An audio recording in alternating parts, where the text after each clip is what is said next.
Meus irmãos, o tema para a nossa reflexão hoje à noite: rogando ao Senhor da Seara, desafios missionários da igreja atual. Então será esse o nosso tema hoje à noite: rogando ao Senhor da Seara, clamando a Ele.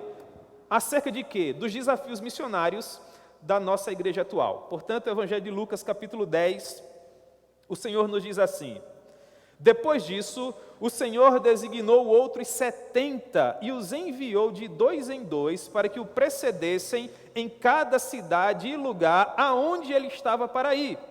E lhes fez a seguinte advertência: a seara é grande, mas os trabalhadores são poucos. Rogai, pois, ao Senhor da seara que mande trabalhadores para a sua seara. Ide, eis que eu vos envio como cordeiros para o meio de lobos. Não leveis bolsa, nem alforje, nem sandálias, e a ninguém saudeis pelo caminho. Ao entrardes numa casa, dizei antes de tudo: paz seja nesta casa. Se houver ali um filho da paz, repousará sobre ele a vossa paz. Se não houver, ela voltará sobre vós. Permanecei na mesma casa, comendo e bebendo do que eles tiverem, porque digno é o trabalhador do seu salário. Não andeis a mudar de casa em casa. Quando entrardes numa cidade e ali vos receberem, comei do que vos for oferecido. Curai os enfermos que nela houver e anunciai-lhes: a vós outros está próximo o reino de Deus. Quando, porém, entrardes numa cidade e não vos receberem, saí pelas ruas e clamai: até o pó da vossa cidade que nos pegou aos pés, sacudimos contra vós outros. Não obstante, sabei que está próximo o reino de Deus. Digo-vos que naquele dia haverá menos rigor para Sodoma do que para aquela cidade. Amém? Que Deus possa propor a sua palavra ao nosso coração. Meus irmãos, vamos orar. Amém? Senhor, nós amamos o Senhor profundamente. Rogamos o teu favor para que, por meio da iluminação do teu doce Espírito Santo, o Senhor possa falar conosco de uma maneira simples e objetiva, para que todos nós venhamos a compreender aquilo que o Senhor quis nos ensinar por meio dessa passagem tão preciosa. Em nome de Jesus. Amém. Muito bem, irmãos, num primeiro momento, o Senhor Jesus nos fala acerca da necessidade de trabalhadores para a seara. Isso nós encontramos nos versos 1 e 2, quando o Senhor Jesus nos diz assim: depois disso, o Senhor designou outros 70 e os enviou de 2 em 2 para que o precedessem em cada cidade e lugar aonde ele estava para ir. E lhes fez a seguinte advertência: a seara é grande, mas os trabalhadores são poucos. Rogai, pois, ao Senhor da seara que mande trabalhadores para a sua seara.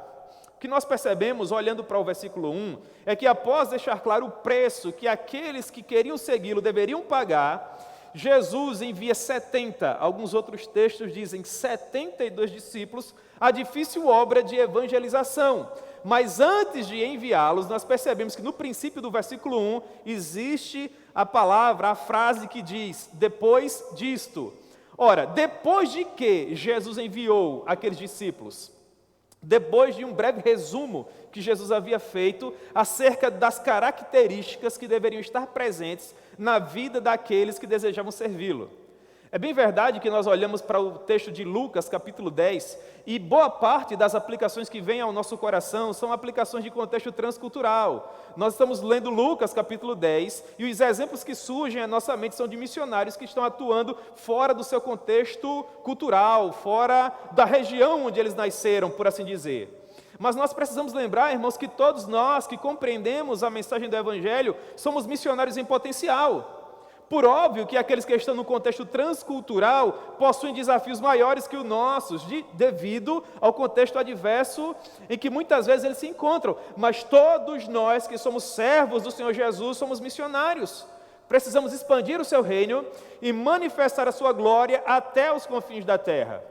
Portanto, respeitadas as devidas proporções, nós precisamos levar em consideração que as palavras que nós encontramos aqui também são dirigidas a nós, que servimos a Jesus na empresa onde nós trabalhamos, na universidade onde nós estudamos, na rua onde nós moramos. Essa palavra também se aplica a nós.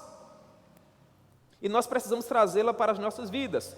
Portanto, o que Jesus falou previamente? Ora, nós temos esse contexto do verso 57 ao verso 62. Jesus entendia que o tempo da sua crucificação era chegado, então ele estava deixando a Galileia, que era a região onde ele morava, próximo ao mar da Galileia, e estava viajando para Jerusalém. Jesus estava literalmente caminhando para a morte, caminhando para a crucificação. E enquanto ele progredia na sua viagem, vencendo cada uma daquelas províncias que ficavam entre a Galileia e a Judeia, as pessoas iam se aglomerando à volta de Jesus para ouvirem as suas mensagens, para verem os prodígios que ele realizava, para estarem ali na presença do mais sublime ser de todo o universo. E enquanto Jesus caminhava, estando já ele próximo de Jerusalém, versículo 57, do capítulo 9, Lucas nos diz que indo eles caminho fora, alguém lhe disse, perceba, alguém rompe a multidão, se aproxima de Jesus e fala assim, seguir-te-ei para onde quer que tu fores. Então nós imaginamos aqui um discípulo apaixonado, uma pessoa que tinha o desejo de seguir Jesus com tudo aquilo que ele possuía. Mas o Senhor Jesus, sendo onisciente, sabia o que de fato se encontrava no coração daquele discípulo. De modo que Jesus responde àquele homem da seguinte maneira, as raposas têm os seus covis e as aves do céu ninhos, mas o Filho do Homem não tem onde reclinar a cabeça. Portanto, perceba que aquele homem, em dado momento, queria seguir a Jesus. Mas Jesus fez uma leitura da vida daquele homem e disse para ele que o preço, se de fato ele quisesse segui-lo, seria alto. Em que sentido? Aquele homem estaria seguindo a um ser, aquele homem estaria seguindo a um Deus que em dado momento era inferior às raposas ou aos passarinhos, porque as raposas possuíam os seus covis, os passarinhos possuíam os seus ninhos, e Jesus, que era o Filho de Deus, não tinha onde reclinar a cabeça. Jesus se encontrava em missão, o objetivo dele era realizar a obra do seu Pai. Portanto, desde o momento em que ele deixou a sua residência na cidade de Nazaré e passou a expandir o reino de Deus por meio da proclamação do Evangelho, Jesus entendeu que o lar, que a casa dele seria onde de fato ele se encontrava, que o teto que ele teria seria o teto que Deus lhe propiciasse. Então é isso que Jesus propõe àquele homem. Você de fato quer me seguir? Você precisa compreender o preço de me seguir. Qual seria esse preço? Receber aquilo que Jesus tinha a oferecer. Em outras palavras, é isso que Jesus estava dizendo. Você quer me seguir, meu filho? Você de fato é apaixonado por mim? Então você precisa compreender de uma vez por todas que para ser meu discípulo, você precisa estar disposto a receber o que eu tenho a lhe oferecer. As raposas eu ofereci covis, aos passarinhos eu ofereci ninhos, a você eu posso oferecer uma coisa diversa. O que você acha dessa aventura?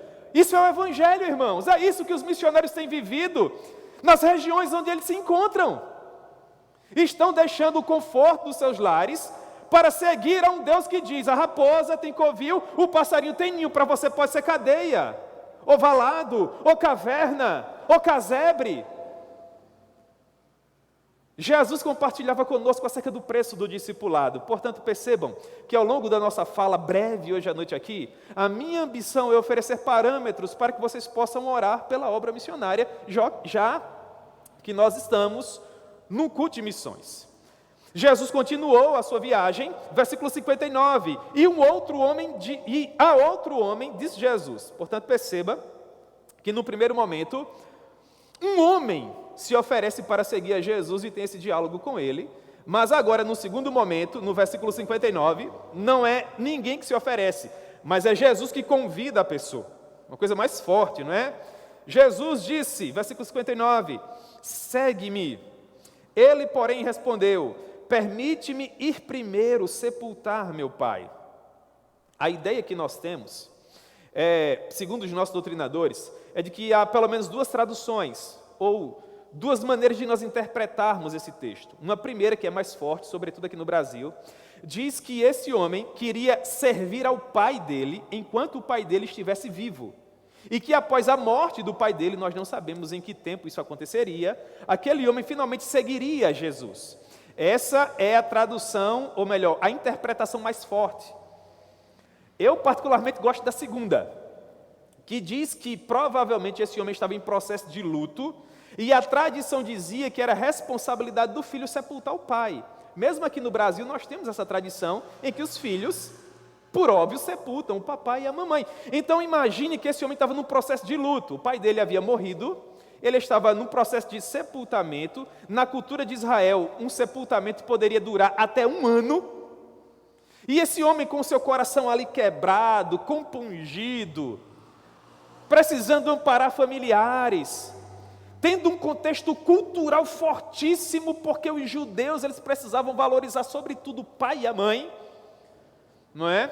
Alguns deles até se exacerbavam, foram criticados por Jesus. Então esse homem, levando em consideração a sua educação, a sua cultura, o amor que ele tinha pelo seu pai, o que no meu entendimento são justificativas plausíveis, humanamente falando, diz para Jesus: Senhor, eu estou aqui num processo de luto, permita que eu sepulte o meu pai, para que então eu possa te seguir. E a resposta que Jesus dá para esse homem é muito forte, irmãos. Jesus diz para ele no versículo 60, deixa os mortos os sepultar os seus próprios mortos, tu porém vai e prega o reino de Deus. Jesus estava se colocando acima das mais fortes tradições daquela época,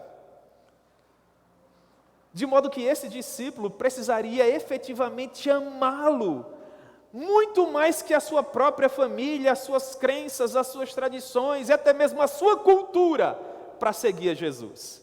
Porque quando aquele homem deixasse a sua aldeia para seguir a Emanuel, vocês imaginam o falatório, a maneira como ele seria injuriado, difamado, mas esse homem abandonou o pai, não sepultou o pai para seguir lá aquele nazareno, filho do carpinteiro, com aquele grupo de pescadores analfabetos. Que espécie de filho faz isso?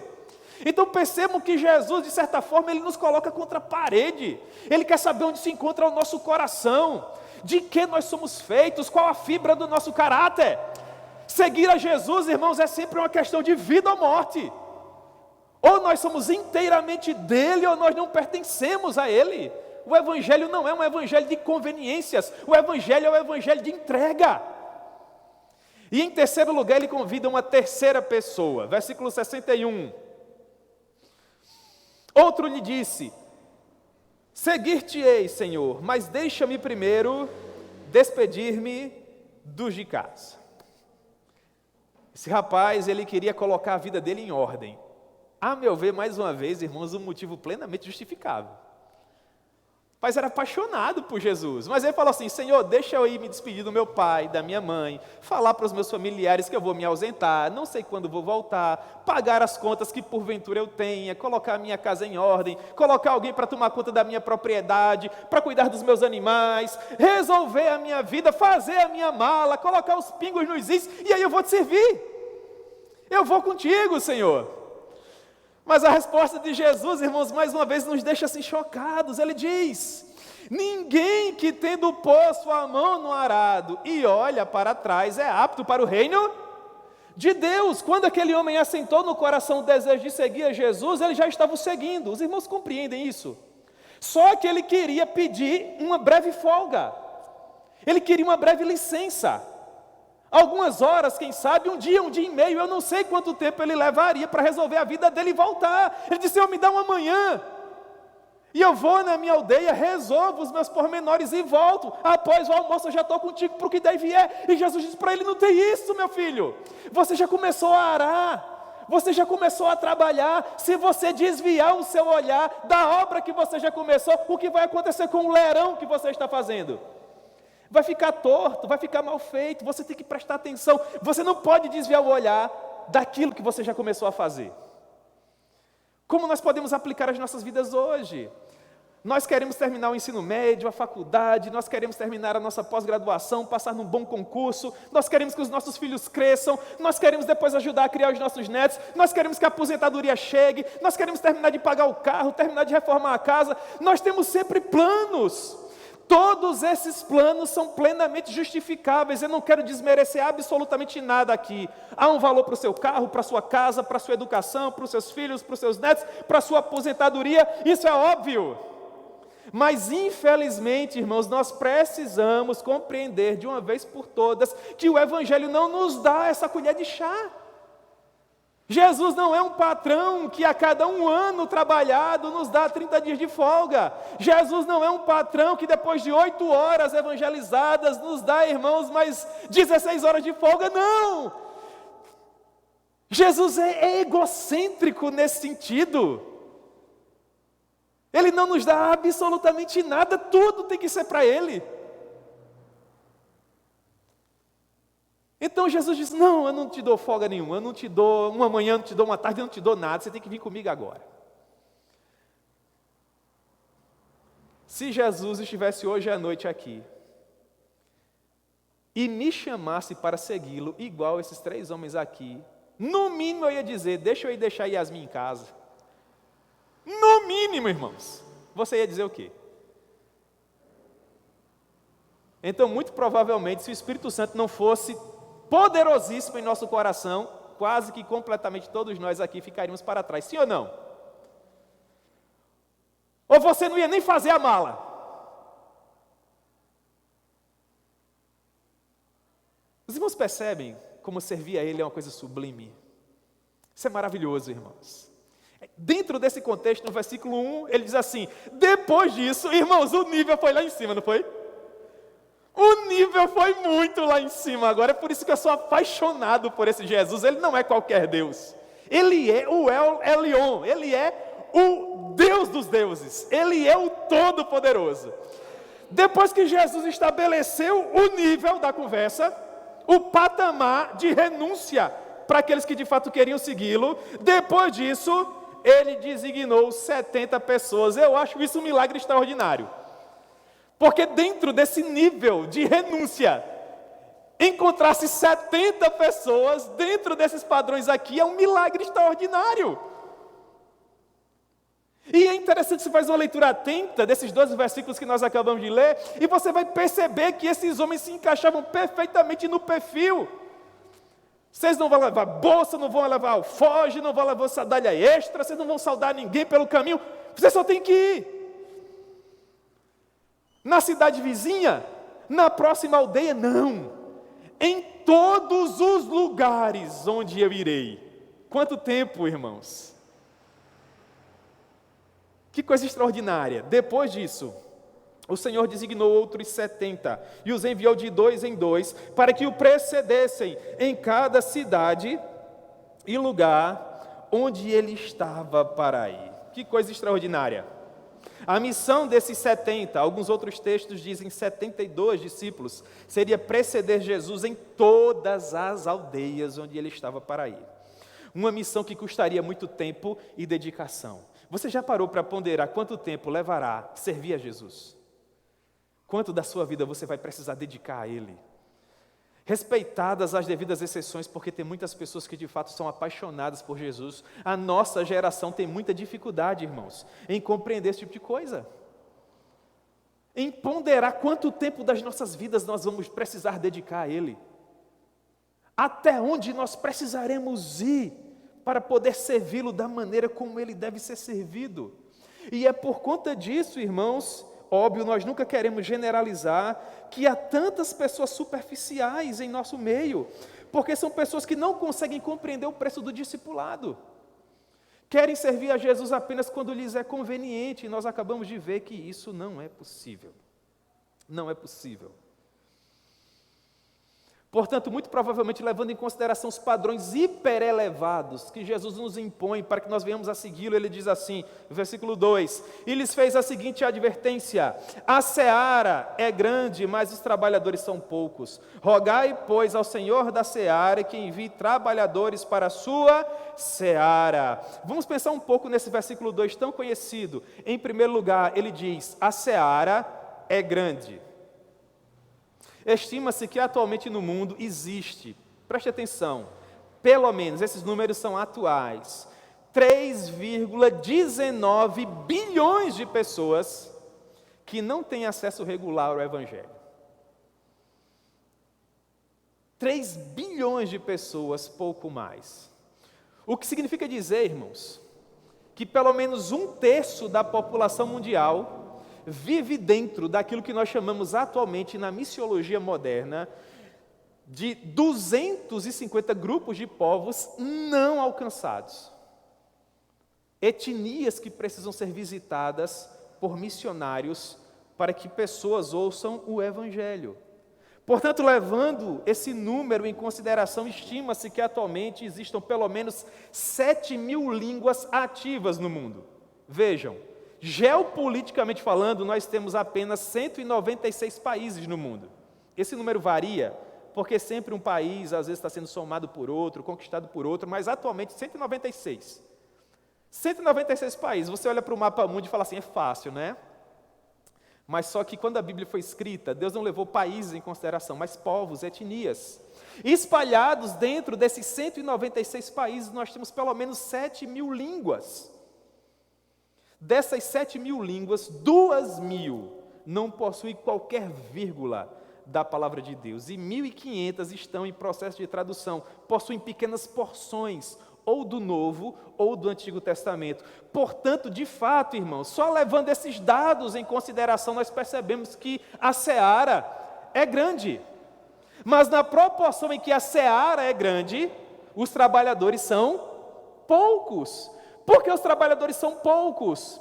Porque, meus amados, o nível de excelência que nós precisamos ter para servir a Jesus é uma coisa extraordinária. E nós insistimos em servir a Jesus dentro dos nossos parâmetros, isso é impossível. Nós só podemos seguir a Jesus nos parâmetros dele. É por isso que, sempre respeitadas as devidas exceções, nunca querendo generalizar, nós somos a geração que é conhecida pelo seguinte mote: eis-me aqui, envia outro. A gente fala, eis-me aqui, desde que eu tenha um ninho igual um passarinho, um covil igual uma raposinha, não é? Eis-me aqui desde que eu possa enterrar o papai e a mamãe. Eis-me aqui desde que eu consiga colocar a minha vida em ordem, frequentar a minha universidade, passar no meu concurso público, enriquecer o meu currículo, aprender 2 ou 3 línguas. Não é que isso é errado, mas é que nós colocamos isso com tamanha prioridade que não percebemos que a nossa vida vai se esvaindo por entre os nossos dedos e nós vamos perdendo o privilégio de servir a Jesus de uma maneira mais enfática, de uma maneira mais profunda. Porque nós podemos muito bem, e eu quero que isso fique assim gravado na mente de vocês, nós podemos muito bem aproveitar de tudo isso que o mundo tem a nos oferecer, sem contudo sermos cristãos superficiais, porque tem muita gente boa que está fazendo isso por aí. Nós só não podemos ficar colocando desculpas. Os trabalhadores são poucos, irmãos. Os dispostos são poucos. Os apaixonados são poucos. De acordo com as últimas pesquisas levantadas do final de 2010 para cá, estima-se que para cada 1.800 cristãos, usando o termo cristão de uma maneira genérica, nós temos um missionário. Você consegue entender que número é esse? Ou seja, dentro dessa proporção de um missionário para cada 1.800 cristãos, estima-se que hoje, dezembro de 2021, nós temos 400.000 missionários transculturais. Seria 4% da nossa força missionária total, para um universo de pouco mais de 7 bilhões de pessoas. E destes 400.000 missionários transculturais, segundo os dados das agências missionárias modernas atuais, 3% se encontra naquela faixa do globo que a gente chama de janela 10/40, que é a região do globo terrestre onde se encontram a imensa, a esmagadora maioria de países, ou melhor, de povos não alcançados pelo Evangelho, o que perfaz cerca de 12.000 missionários. 12.000 missionários para evangelizar pelo menos 2 bilhões de pessoas. Portanto, os trabalhadores são pouquíssimos. Então Jesus diz: rogai, pois, ao Senhor da seara, para que Ele mande trabalhadores para a sua seara. Na nossa introdução, nós percebemos que o nível de excelência para servir a Jesus é uma coisa sublime, porque Jesus é sublime. Portanto, dentro desse contexto, só mesmo a graça de Deus, para que nós venhamos a ter condições de segui-lo da maneira como Ele deve ser seguido, e não como nós queremos segui-lo.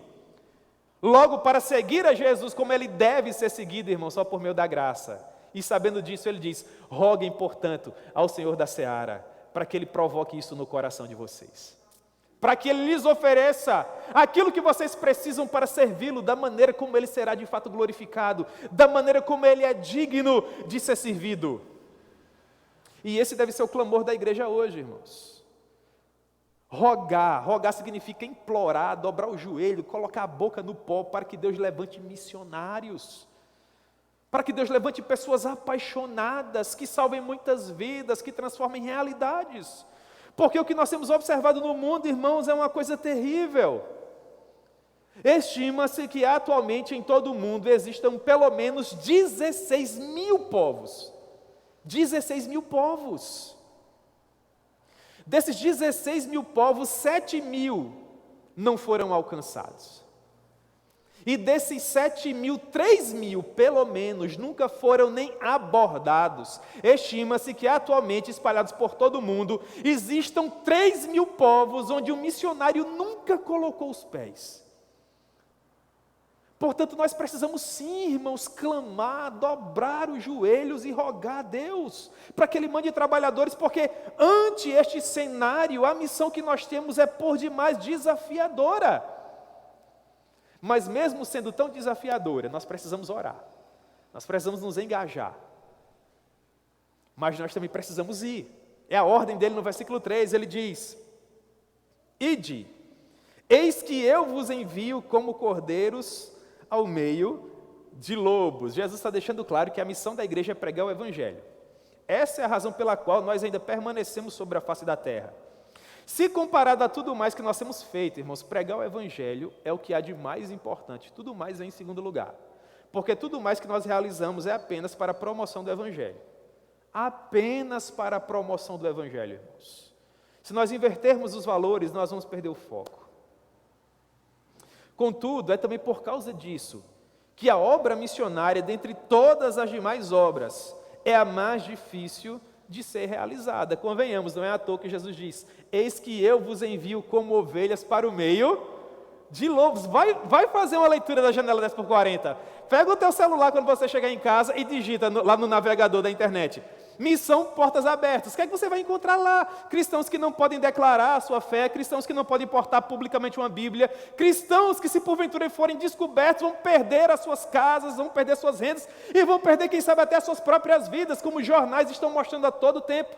Na Nigéria, há muitos anos, centenas de cristãos são dizimados todos os anos.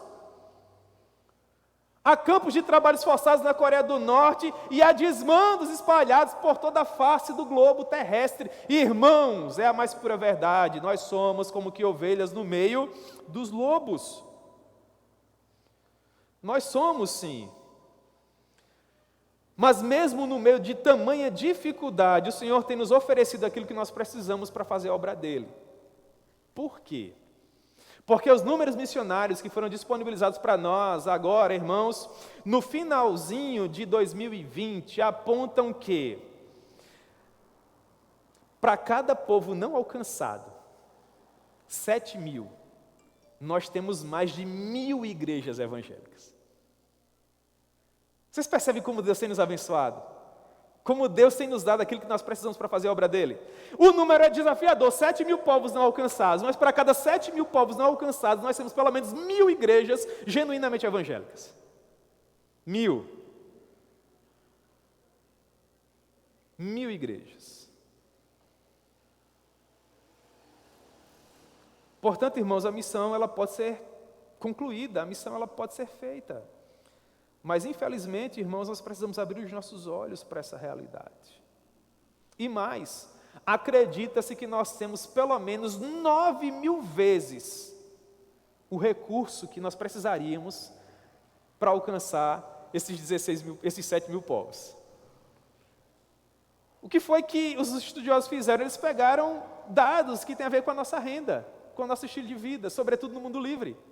E fazendo contas simples, eles descobriram que aquilo que nós investimos em nós mesmos, se comparados com aquilo que nós investimos na glória de Deus, seria suficiente para alcançar esses povos não alcançados por pelo menos 9.000 vezes. Imagine a quantidade de pessoas que estão fora dos parâmetros estabelecidos pelo Senhor. Por isso que eu falei para vocês a princípio, que a nossa breve reflexão de hoje à noite deve nos fazer levar a orar. deve nos fazer dobrar o joelho. Você deve voltar para casa hoje à noite com a seguinte indagação na sua mente: será que eu estou dentro desses limites, desses parâmetros estabelecidos pelo Senhor? Com o que eu tenho me preocupado? Onde eu tenho posto os meus olhos? Quais são os meus investimentos? Quais são as aspirações do meu coração? Nós ouvimos essa mesma ordem, irmãos, e nós precisamos obedecê-la, porque é verdade dizer que enquanto nós cuidamos da obra de Deus, Ele tem cuidado de nós. Não é verdade, irmãos? Então a ordem é, versículo 4, não leveis bolsa, nem alforge, nem sandálias, e a ninguém saudeis pelo caminho. Ao entrardes numa casa, dizei antes de tudo, paz seja com esta casa. Se houver ali um filho da paz, repousará sobre ele a vossa paz. Se não houver, ela voltará sobre vós. Permanecei na mesma casa, comendo e bebendo do que eles tiverem, porque digno é o trabalhador do seu salário. Não andeis a mudar de casa em casa. Quando entrardes numa cidade, ali vos receberem, comer do que vos for obedecido.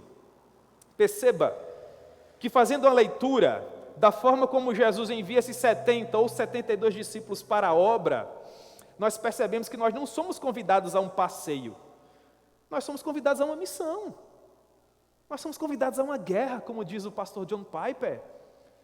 Meu irmão, não se engane, você não está passeando em Campina Grande, não. Depois você está passeando em Campina Grande, é? Você acorda de manhã, toma um banho, toma um café, pega o seu carro, vai trabalhar.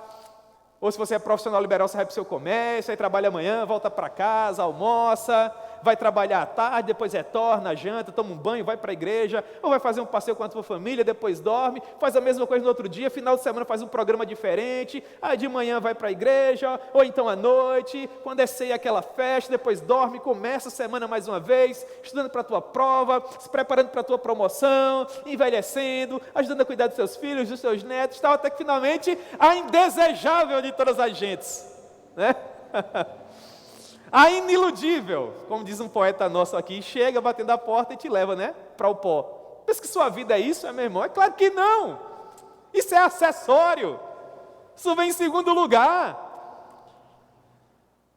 Você está em missão, você está em guerra, você está lutando por aquilo que existe mais importante em todo o universo, que é a alma de um homem.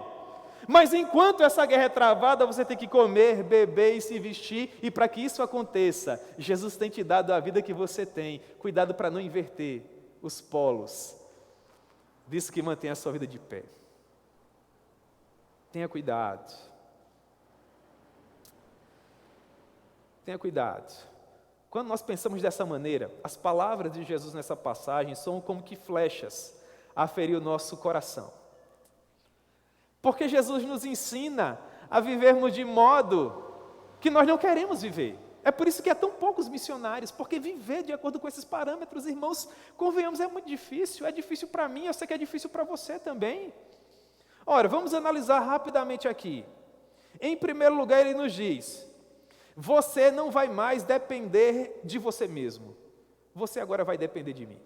E eu quero fazer uma pergunta retórica, que vocês não têm que responder para mim. Quem aqui gosta de depender dos outros? Levanta a mão aí, quem diz assim: eu gosto de depender dos outros. Eu não gosto de ter meu próprio dinheiro, eu não gosto de tomar minhas próprias decisões, eu não gosto de escolher minhas próprias roupas. Eu quero depender dos outros, para comer, para beber, para vestir, para dormir. Quem aqui quer viver assim? Ele diz: não levem bolsa, não levem alforje, não levem sandálias, e a ninguém saudeis pelo caminho. O que significa esse não levar nada? Não levar nada significa depender dele para tudo e todas as coisas. E nós não queremos, irmãos, depender. Eu não consigo lembrar de um obreiro que eu conheça, e que conheça há muitos anos, que em dado momento da sua vida não tenha dito assim para mim e eu para ele, né? Sobretudo os obreiros de tempo integral: se eu pudesse, eu arrumaria um emprego. Porque quem de fato está envolvido na obra, tendo que depender de Deus, tem que engolir muitos sapos, irmãos. Você é visto, você é rotulado naquilo que você investe, naquilo que você compra, naquilo que você faz. As pessoas acham que porque estão ofertando, porque estão dizimando, são senhoras e senhores da sua vida, tendo que saber o que você faz com o seu dinheiro, o que você compra, o que você bebe, para onde você viaja, que carro você tem, em que casa você mora. E as pessoas se sentem tão amarguradas com isso, e é um exemplo que eu estou dando, dentre inúmeros que eu poderia dar, que dizem, se eu pudesse, eu não dependeria, eu teria o meu, assim como as outras pessoas têm, mas acontece que não é o padrão que Ele quer. Ele quer trabalhar o nosso caráter, Ele quer fazer com que nós venhamos a engolir o nosso orgulho, Ele quer fazer, irmãos, com que nós venhamos a dobrar nosso serviço para que Ele comande. E não é fácil viver dessa maneira, e é por isso que há tão poucos missionários. Sabe por quê? Há sempre uma aplicação. É por isso que Jesus é tão poderoso na sua pregação, que as raposas têm os seus covis e as aves têm ninhos. Você quer ter seu próprio covil? Então você tem que encontrar outro patrão. Você quer ter o seu próprio ninhozinho aquecido, do jeito que você gosta? Então você tem que procurar outro Senhor, porque Ele não tem nem covil e nem ninho. Em outras palavras, o que você vai comer, beber, vestir e onde você vai dormir amanhã está nas mãos dEle. Vocês conseguem compreender como isso é chocante para seres humanos orgulhosos como nós? Sim ou não? E ele continua: eu vou trabalhar o orgulho de vocês e vou acabar com as suas próprias aspirações. Como é que ele faz isso? Ele diz: permanecei na mesma casa, comendo e bebendo do que as pessoas tiverem. Ah, irmãos, comer e beber é uma coisa que a gente gosta de escolher. Eu gosto de escolher. Eu estudava essa palavra aqui e dizia, meu Deus do céu, eu estou muito fora desse parâmetro. Tenha misericórdia de mim. Se você for como eu, não é fácil, meu irmão. Ou você é aquela pessoa que vai tomar café de manhã. O que é o café da manhã? É isso. Você, glória a Deus, eu amo isso. E o almoço é isso. Você, que coisa maravilhosa. Eu gosto de tudo que está aqui. O jantar, do mesmo jeito. É o que a Bíblia está dizendo aqui. É o que aquelas pessoas tiverem em casa. Me digam, irmãos, isso é fácil? Jesus está dizendo, não é a melhor casa. Não é a casa mais abastada. É a casa que abria a porta. Pode ser a mais festejada da vila, pode ser a mais paupérrima. O que aquele povo tiver para comer, você vai comer com eles, meu filho. E tem mais, ele diz, versículo 7, não andeis a mudar de casa em casa. Você chegou, a casinha mais humilde abriu a porta. Ai, Jesus. Aí você está lá. Aí de repente aquela casa que tem uma estrutura melhor faz assim, missionário, vem passar uns dias aqui, meu filho. Aí você, oh, louvado seja Deus. E o que é que ele está dizendo? Não mudeis, não andeis de casa em casa. Quando entrarem numa cidade e ali vos receberem, permaneçam na mesma casa. E eu ficava me perguntando, Senhor, o que o Senhor quer nos ensinar com isso? Jesus está dizendo, eu quero moer você por dentro. Eu quero que você entenda que ainda que exista a possibilidade do melhor, naquele momento eu quero te dar o que você está tendo. E por que isso é desconfortável? Porque nós, enquanto seres humanos, queremos o melhor. Isso não é errado, irmãos. Só que a única pessoa em todo o universo que era sempre digna do melhor, sempre preferia o quê? E ele quer nos ensinar isso. E o que é que isso faz com o número de missionários?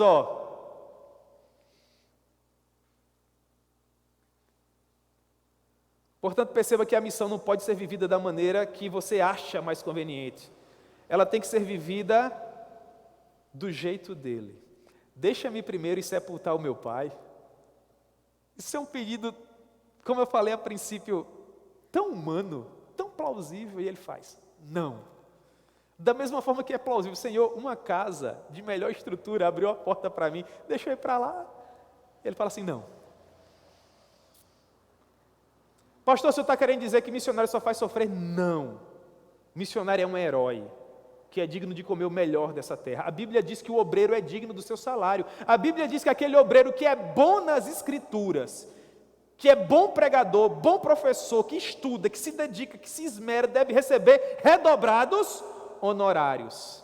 Mas é a mesma palavra que nos diz que nós devemos confiar nele e descansar nele, porque o patrão das nossas vidas, o Senhor das nossas almas, o capitão dos nossos destinos é Ele. E dentro dessa passagem, dentro desse contexto específico, Ele está nos ensinando que pode nos dar o melhor dessa terra, conforme o profeta Isaías nos diz, mas que também pode nos dar o mínimo necessário para a nossa sobrevivência. E nós devemos estar satisfeitos da mesma maneira. Por isso que o padrão dele é tão elevado. E em terceiro lugar, quando essas pessoas que abrem essas casas e recebem esses obreiros fazem isso, essas pessoas não estão, irmãos, fazendo mais do que as suas obrigações. Por quê? Porque o trabalhador é digno do seu salário, só que às vezes essas pessoas não lembram disso. E acham que elas estão fazendo uma coisa extraordinária ao alimentar, a oferecer condições mínimas de sobrevivência para o obreiro.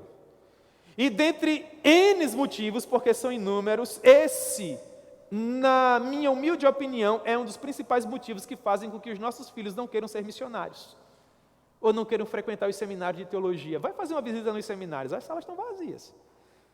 Os números missionários eu acabei de compartilhar com vocês aqui, são chocantes, de tão ínfimos que são. E por que isso acontece? Trazendo um exemplo meramente financeiro aqui, os últimos dados estatísticos apontam que no Brasil nós investimos cerca de R$ 1,80 para missões. E quando eu falo missões, eu falo de pré-venda pastoral, eu falo de ajuda de custo. A ideia é essa, R$ 1,80 por pessoa. Desses R$ 1,80, 30 centavos vai para o campo transcultural. Aí quando você vai conversar com os jovens brilhantes das nossas igrejas, para eles se doarem, para eles se entregarem à obra, e eles olham para esse quadro, irmãos, que não é o quadro que Deus quer, porque o obreiro é digno do seu salário, porque o missionário é um herói, porque o homem de Deus, o pastor, o pregador do evangelho, deve ser privilegiado para a glória de Deus, nunca para a glória do nome dele. Infelizmente os nossos filhos não querem isso, não sonham com isso. E às vezes com o nosso comportamento nós ainda jogamos uma pá de cal nos sonhos de nossos filhos que aspiram esse tipo de vocação. E só mesmo um milagre, irmãos, para levantar missionários e para levantar pastores. Faça uma pesquisa entre as denominações que nós temos no Brasil. Qual delas é bem servida de obreiros? Nenhuma. Pelo contrário, os campos nunca estiveram mais brancos. E o resultado, irmãos, disso tudo é o que nós estamos vendo aqui. Uma obra que carece. Portanto, meus irmãos, é verdade, nós precisamos orar para que Deus mude esse quadro, para que Deus mude a nossa sorte, para que Deus nos escreva uma nova história. Sabe por quê? Porque a missão que nós aqui temos a realizar não é qualquer missão, não. Olha para o versículo 9, ele diz assim: curai os enfermos, que necessidades houverem, e anunciai-lhes o evangelho. Digam assim: a vós outros está próximo o reino de Deus. Quando vocês entrarem numa cidade e não receberem a vocês, saiam pelas ruas e clamem: até o pó da vossa cidade, que pegou na nossa sandália, nós sacudimos contra vós. Não obstante, veja, você está numa palavra de juízo, que o sangue de vocês recaia sobre vocês, mas ainda há uma gotinha de misericórdia. Não obstante, sabei que está próximo o reino dos céus. Então Deus diz assim: haverá menos rigor para Sodoma do que para essas cidades. Qual a maior necessidade do homem? Quem aqui sabe qual é a maior necessidade do homem? A maior necessidade do homem é Jesus. Quem é que fala de Jesus? É o missionário. Se a maior necessidade do homem é Jesus, e se quem fala de Jesus é o missionário, a pessoa mais importante do mundo é o missionário. Vocês concordam comigo, sim ou não? As pessoas dizem que o homem mais importante do mundo atualmente, se bem que há uma transição, né, seria o presidente norte-americano. Nós não sabemos quem será para o ano que vem. Mas o presidente norte-americano, se não for um missionário, ele só tem o poder de afetar a sua vida aqui, o que vai durar cerca de 4 anos. Mas o missionário, ele pode atuar de modo a transformar a sua vida por toda a eternidade, no poder do Espírito Santo. Então, quem é mais importante, irmãos? Aqueles que dizem ser o homem mais poderoso do mundo, ou um missionário incógnito, que às vezes você nem conhece. Mas é óbvio que é um missionário. E é por conta disso que ele diz assim: se vocês soubessem o valor que a alma de vocês tem, que o pai de vocês tem, que a mãe de vocês tem, que os filhos de vocês têm, se vocês soubessem o valor que uma alma tem, vocês clamariam por mais missionários. Vocês implorariam a mim por mais missionários. E fariam o possível para tratá-los muito bem, para que esse número aumentasse cada vez mais. Mas infelizmente, irmãos, nós ainda não descobrimos o valor que uma alma possui. Porque se a gente já tivesse descoberto, irmãos, talvez a gente tivesse um envolvimento um pouquinho melhor, para a glória de Deus. Então eu queria desafiar você a orar por isso, amém? Estejam orando pela obra missionária, estejam orando por esses números que eu estive compartilhando com vocês aqui, porque essa é a missão da igreja, irmãos. Tudo mais que nós temos a realizar, se comparado a isso, vem em segundo plano. Então, algumas aplicações para nós encerrarmos. A primeira delas: ore para que Deus nos seja gracioso e nos permita participar cada vez mais da sua obra. Lembram daqueles versículos iniciais do capítulo 9, que eu citei como introdução para o capítulo 10? O rapaz que disse que queria ir, mas Jesus falou do covil e dos ninhos. O outro que queria enterrar o pai, o outro que queria colocar a vida em ordem. No primeiro ponto, ore para que Deus permita, graciosamente, para que você vença esses padrões iniciais aqui. Senhor, permita que eu vá. Dá-me coragem para ir. Dá-me coragem para viver dessa maneira.